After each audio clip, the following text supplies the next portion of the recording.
Here we go, we embark on our trip. We're on this big lake here, I can't remember the name of it. It's right next to the Chinguchi. That's it, Wolf Loop. Yeah, and then we're gonna stay on this lake and we're gonna head up to Wolf Lake tomorrow for a nice day trip and see what's around. Beautiful.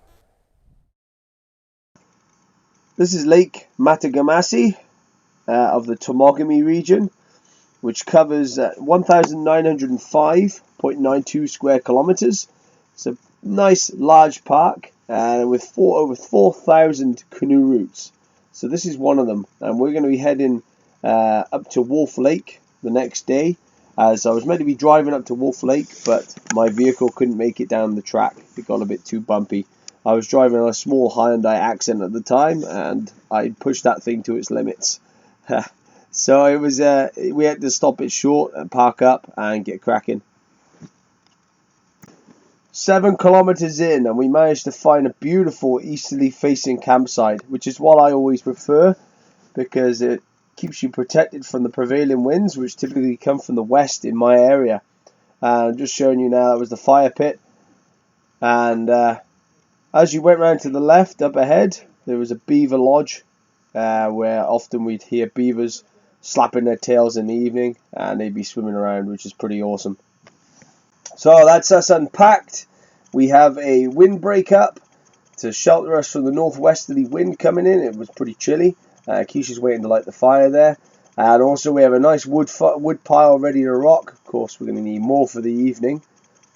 There's my chopping block there with my Estwing axe and my D-handled saw. And also we constructed a tarp shelter near to our tent, just in case we had a bit of rain. And you can see I used one of the paddles. And that's just me showing off my 2-person Miltech tent there. Nice and cozy, but it's good enough for the two of us. Here we go. Keisha is now going to use the ferocium rod to start a fire. Here we go. First ever fire with the ferocium rod. This is what it takes.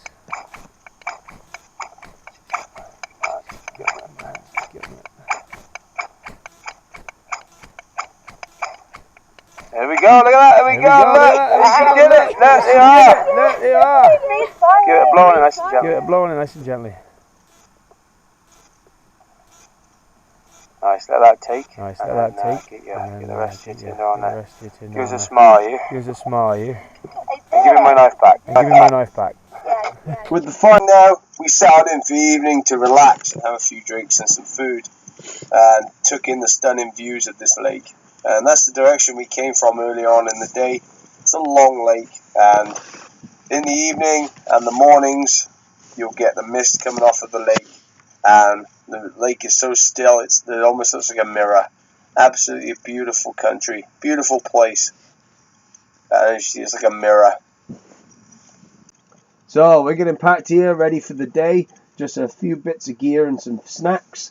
Around my waist I have my ditched kit, just in case if the canoe goes over, me and the missus can survive and get back to safety. We're heading up to Wolf Lake for the day. We got one portage, which is 1.5 km long, and should be an interesting day. So we set off, and then we managed to hit our portage, which basically guided us around a thin strip of streams, waterfalls, and log falls. Of course, I had to go and sit right across the top of one and just take in the scenery for a while, as it was beautiful. It was up and down for about 1 km, and then finally opened out onto the lake that we were joining, which is Wolf Lake, and we got cracking.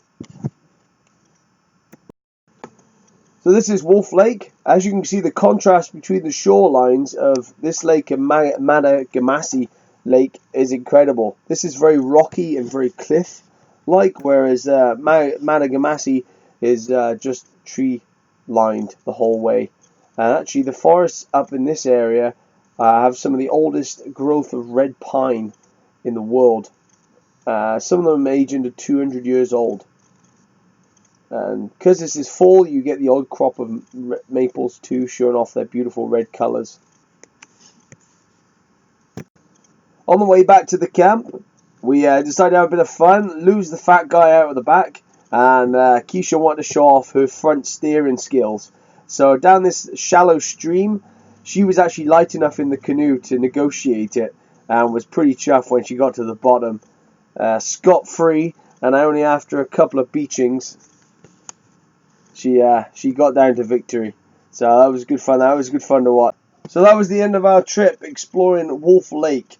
That evening we sat down next to the fire, had some beers and some food, and enjoyed some quality time together in the wilderness. I listened to the beavers slapping their tail now and again. I hope you enjoyed this format of video. Something different for you. Let me know what you think in the comments below. I haven't had time to get out and make any more footage as of lately because of my move into the trailer, but I'll be getting out next weekend for a full weekend to get you some more content. If anybody can identify this mushroom, please do it in the box below. Let's see what answers we come up with. Bit of a competition for you too. As always, thank you for watching. Check out my buddy Matagamasi's page. He does some great videos on military topics. Very knowledgeable in a lot of those facts. So check him out. And also, like, share, subscribe to my channel. Use the link that will pop up in the bottom right hand corner below right now. And check out my blog. And also, please consider donating to my Patreon page. Even $1 will go a long way. So, thanks very much. Stay safe out there. And enjoy.